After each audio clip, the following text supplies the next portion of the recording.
Amy. How are you? Good. How are you, Jonathan? Doing well. Thanks again for joining us. How is your 2021 going so far? It is starting the way 2020 ended, with ups and downs and bright spots and dark skies. Um, but happy to be turning a corner in some ways. For sure. There's the winter. Well, we're in the midst of winter in the northern hemisphere, but close to seeing the end at least. So, but it's a big change for you this month in that you stepped down. Maybe not this month. I might be off on my timing, but recently you stepped down from the GCCM board. You were, of course, the founding president, and your organization you work for was one of the co-founders of GCCM. What just going back, I guess, in a time machine almost 6 years ago now, can you take us back to that time and what that was like, kind of the energy around the informal Catholic climate movement? Of course, this is before Laudato, before the Paris Climate Agreement, and how you got to play such an influential role in the shaping of GCCM. Sure. Well, it has been it's been a beautiful 6 years of. We often have talked about it in GCCM as a birthing process. And what I remember when I reflect on those early days was a great spark of light and energy and love. And, when I first read Laudato Si, it felt like reading a love letter from the Pope to the world. And much of it was already written on my heart. And so in those early days of GCCM, for me, it very much felt like coming together with a group of people from around the world who had that same kind of love written on their hearts and were reading Laudato Si and reading the skies and the forests and the seas with eyes of their hearts. And so very much those early days and throughout my time with GCCM has been very much an experience of, love, the flame of love sparked by Laudato Si, that had been there nestled in our hearts and was just kind of awakened together. So those early days were very intense. We met weekly on Zoom calls. Oh yeah. Mm-hmm. No, Skype calls before we got into Zoom. And we did that for months and months and months. Just talking to each other and discovering, and of course, as Columbans, which is the organization, the order that I serve with, this was something. Care for the Earth is something that has been part of our tradition of mission for decades, and so connecting with people, communities that had such similar passion just naturally flowed into communion and collaboration together. And Laudato Si gave us the framework for that. It gave us the vision. So yeah, lots of kind of wild flaming energy at the beginning, and which I think GCCM retains that kind of wildfire in the most generative of ways, Mm-hmm. but also is beginning to develop its sense of kind of steady flame, kind of a long enduring flame for people to be drawn to. Mm-hmm. And as you kind of think about the past 6 years, what has stood out as surprising to you, pleasantly surprising, or just, I mean, what are some stories or anecdotes that kind of stand out to you and wow, I didn't see this coming, or oh, I guess here we are, 6 years later, this is the global Catholic climate movement and the thousands of people who have joined and have led the movement. Yeah. Gosh, well, there are lots of them. One of them that comes to mind immediately was in October of 2019 during the Amazon Synod, the Synod on the Amazon, when people from all over the world, but especially community leaders, ecclesial leaders from the Amazon region, came to Rome for the Synod, for that really important culmination process of 2 years of discernment and dialogue in communities in the Amazon. And we were and GCCM hosted a celebratory lunch. One of the weekends, the Synod was about, well, I think 4 weeks long. So on a Sunday, just to give everybody, all the participants of the Synod and all of us gathered kind of in and around the Synod, a chance to celebrate. And so here we had, probably 200 people, maybe more. And it was such a beautiful kaleidoscope of people. There were bishops and cardinals and, Vatican representatives and indigenous community leaders from the Amazon and people from the north and the south and east and west. And there was song and prayer and dance. And I remember dancing with the Bishop of Luxembourg. And I mean, it was just freewheeling in the most kind of joyful and respectful of ways of the human community coming together to sing praise for the gift of life, the gift of creation. So that was a very special day. And a reminder to me to celebrate. I know that oftentimes the work that and the mission of GCCM can be very disheartening when we see, for example, devastating cyclones and typhoons and wildfires and all these really horrific, heartbreaking, devastating disasters of human and non-human life. And so that Sunday was a reminder for us to, as Pope Francis says, live the joy of the gospel, be the joy of the gospel, and keep that flame of hope and light and love alive in our hearts and in our lives and the way we express ourselves. So that was a beautiful moment. I could go on if you'd like another one. Yeah, we'll take another, of course. I think another one that comes to my mind, I was mentioning those horrible typhoons and cyclones. I'm in particular thinking right now of the Philippines and Fiji, two places where Colombans are and two places where GCCM has had a powerful presence. And I'm thinking about, in particular, a fellow board member, Yeb Sanyo, who, and many, many GCCM partners along the way, walked these tremendous pilgrimages.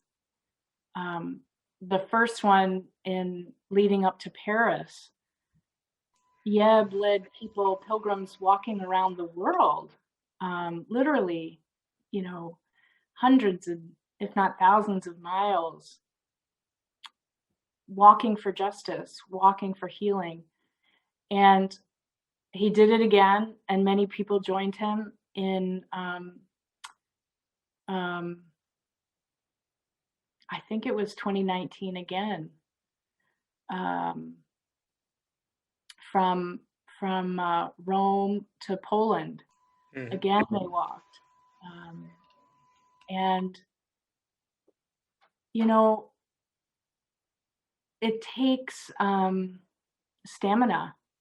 I think that's one of the things that I was so moved by with the pilgrimage, that GCCM animated with others, is the kind of stamina and endurance and long view that this work requires and invites us to. One thing that is always a tension, I think, in GCCM and Columbans and anyone working in this kind of healing work, is how long it takes, Mm-hmm. and it's so a pilgrimage like what Yeb and so many others did was a sign of that very public witness that we are walking a journey, and we are in that walking trying to witness some kind of healing and justice and equity for humans and for all of creation. So, Mm-hmm. And that it is a long journey as well. yeah, I mean, the trials and tribulations that come in that journey are very real and very transcendent. Yeah. Mm-hmm. And you, obviously, well before GCCM was formed in 2015, you had been, I want to say a big fan, but that's not the word. You had come to appreciate creation, practice adoration in creation, not adoration, but practice meditation in creation. And where and when did that become such a big part of your life? Growing up, that was something that was instilled in you, or how did that to become such a part of your spiritual life? Yeah, thank you. I'm going to start in kind of a strange place with that, and that's my name, Amy. And I remember as a little girl, very little girl, I remember thinking, Amy, it's such a boring name. It's such a, I don't know, it just felt so kind of perky and shallow, and I don't know, it just didn't feel how I felt, Yeah. And I wanted a beautiful name like Madeline, or, a meaningful name like, Thunderfoot or something. And It's much more emphatic name for sure, Thunderfoot. Yeah. Thunderfoot, yeah, like I don't know. I wanted, and I remember asking my mother,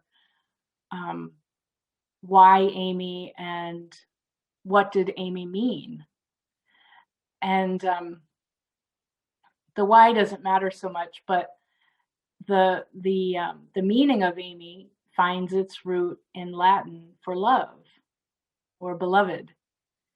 And obviously at that young age, I didn't quite, it's been a reflection over my lifetime, but I do take that, I have cultivated that as a kind of identity for myself and mission in my life,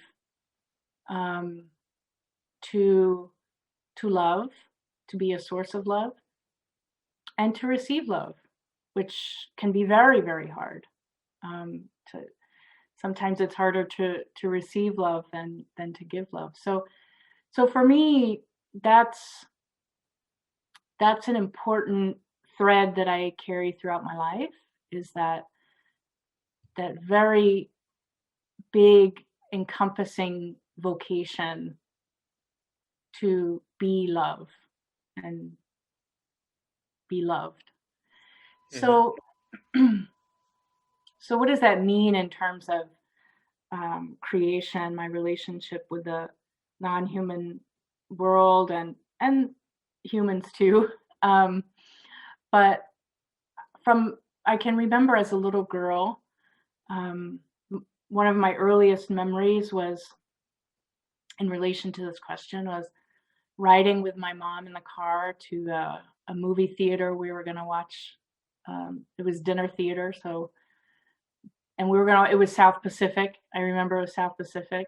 You know, she was gonna wash that man right out of her hair, and um, and on the way to the theater, it was sunset time, and so I was probably about 6 years old, and um, the sky caught my gaze, and it was swirling pink and purple and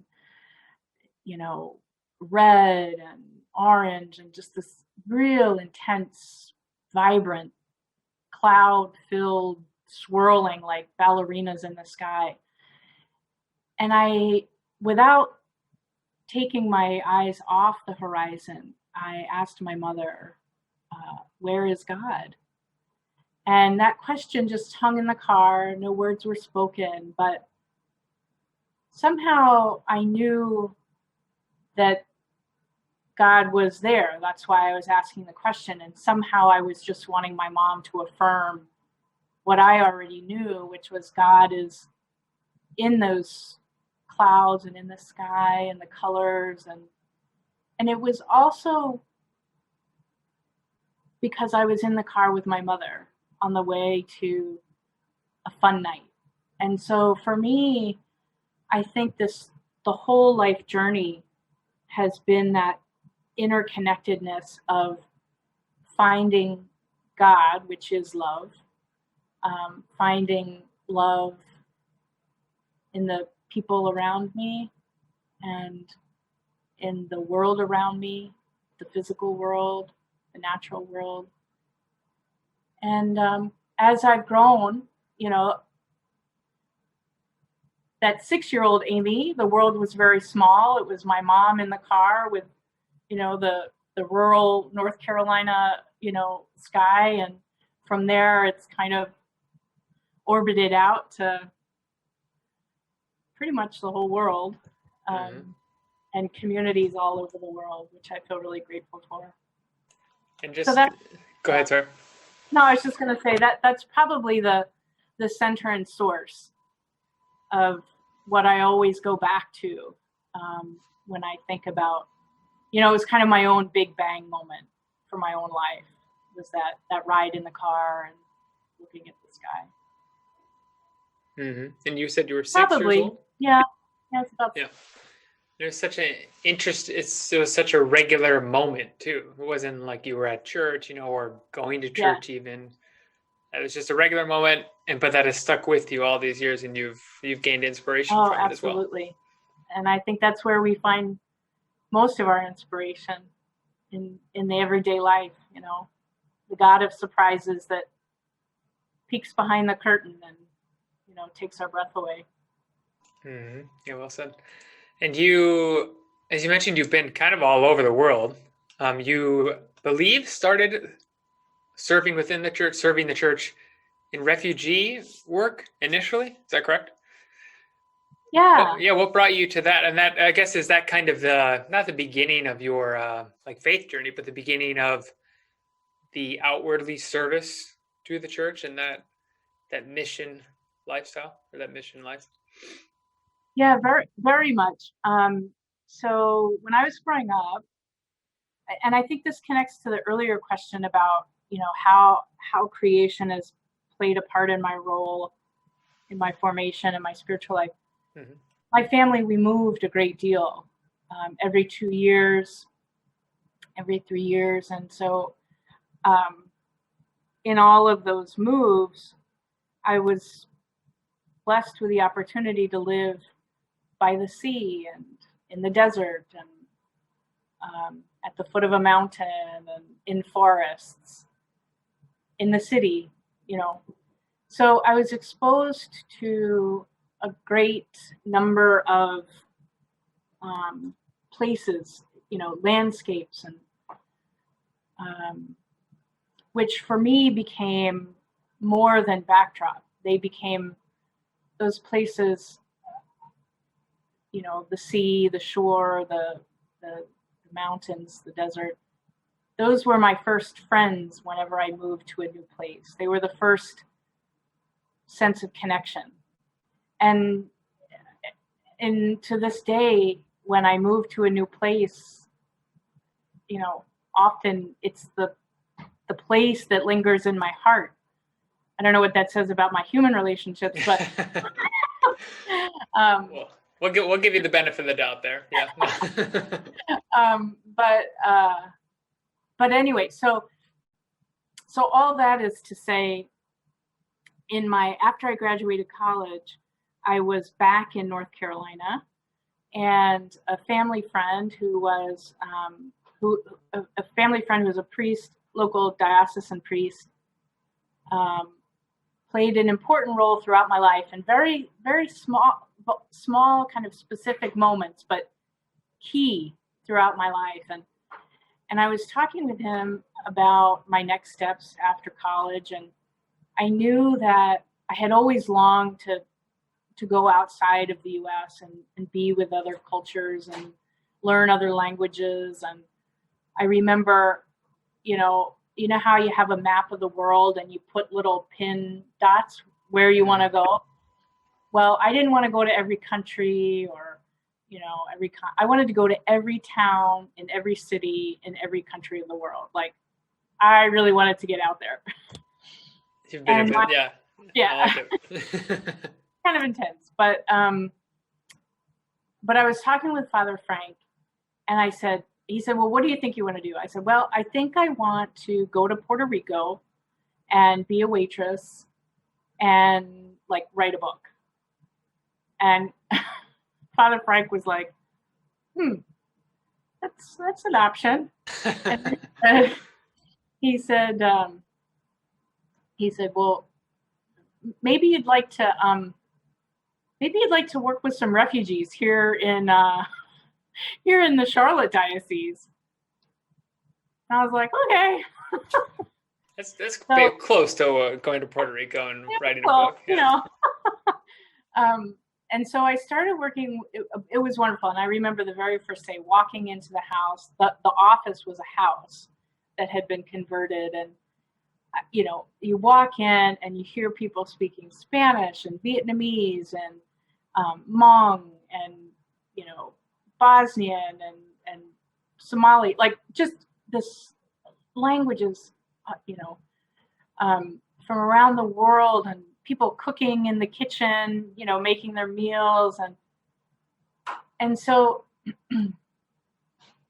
when I began working with the refugee community, there was something very personal about it, because there was something I recognized in them, in myself, as someone had moved from place to place, constantly kind of, taking up, not planning roots anywhere. And obviously, I can't compare my experience of movement with a refugee's experience of movement. But there was some kinship, some sense of vulnerability that I could see in them, and a desire to accompany them, really. And so that's how I got started. And I worked in the refugee resettlement for while I was working on my master's, and then I went back to Father Frank and said, am I ready for Puerto Rico now? Yeah, there you go. And he said, no. He said, how about South America? 6 months later, I was in Chile. Doing similar type of work? Yeah, well, I went down with a group of sisters, Holy Child sisters, wonderful, wonderful women, and that shaped my life tremendously. I lived with them and worked with them in a women's center that they had started, working with women who were vulnerable socially, economically in Santiago. my job was to unlock the door at the center every day and make the tea when classes were over. It was a very kind of simple and humbling mission. But it was much like working with the refugees. It was accompanying them, just listening.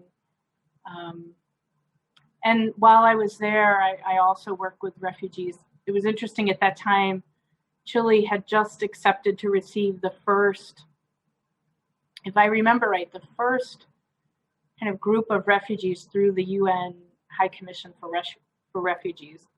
Okay. And I went to the diocese and said, I've worked with refugee resettlement before, with refugees from Bosnia. Can I help? Like, yeah.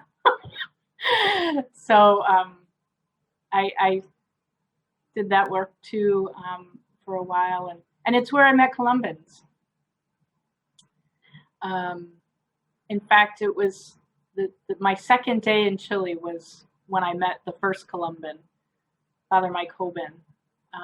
He had started a community center next to where the sisters were, and I was going around. The sisters were taking me around to different places where, possible service places, and so they took me to Columban. So the sisters and Columbans had a very close relationship in Chile. And so eventually when Columbans were looking for a coordinator for their justice, peace, and ecology work, they made a connection and I jumped over with the Columbans. It was almost 20 years ago. And that's been your path since then? Yep. Of course, yeah. Yep. And it's really where it's with Columbans that I really learned about structural injustice and the need and the role of the church and people of faith to engage in that transformative process of structural change and transformation. And because that's something that Columbans, and I think many religious and missionary congregations that are in countries all around the world, you can see the similarity of poverty in Latin America, the poverty in Asia, for example. Those are kind of regions where Columbans are. And in the US too, and Australia and Europe, poverty is, in some ways, may look different from place to place. How it manifests place to place may look different, but the roots are the same. Pope Francis talks about, the economic model that we have that's very destructive, and that's at play around the world. And so, yes, I've learned that with Columbans and continue to. One of the things that I really appreciate about Columbans and with GCCM too is that there's a very real, rich closeness with communities and place. And so,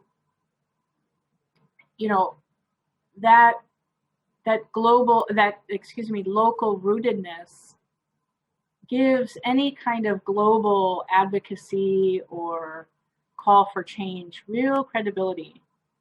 When you can ground what you're saying in real story and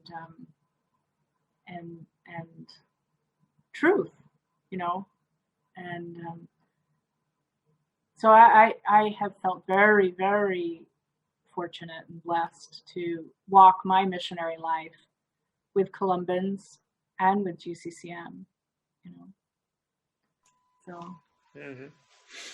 What then? You will obviously always be part of GCCM, but what will you be doing now with all this free time now that you're not leading the board? Well, I don't know if I have a lot of free time, but I do. There are many projects that Columbans and partners of GCCM are continuing to grow. For example, from GCCM we have been in the process of birthing another global network called Listen, which is a network, a global network of universities and others, but primarily those working in higher education around Laudato Si. So that's another birthing process that myself and Jackie Raymond, one of the co-founders of GCCM, and many GCCM partners are involved in. So that's pretty exciting. I think one of the kind of next phase needs from Laudato Si is the work for understanding biodiversity, the threat to biodiversity. And so that's a work that I have been taking up and being more involved in with GCCM partners. So that's, I think, kind of understanding the threat to biodiversity and the gift of biodiversity is something that stretches our understanding of what the one body of Christ means. It's and we need to be stretched that way. We need to be moved into an ever expanding circle of inclusion. So I think that's what the biodiversity work invites us to do.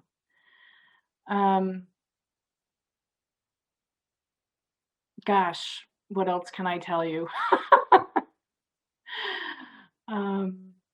That sounds like an okay starter list. We'll let it slide with that. I mean, your day job as well, family. I guess we'll let that slide. So, yeah. Yeah.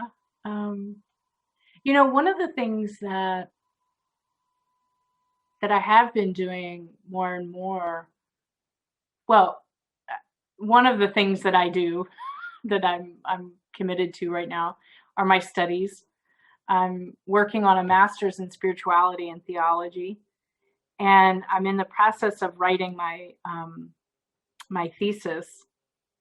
And part of that is around the spirituality of listening. I think that's an essential work for all of us as people of faith, especially. And so when we hear Pope Francis talk about, extending that call to hear the cry of the earth and hear the cry of the poor, I think the church has a good sense of what hearing the cry of the poor sounds like. We kind of,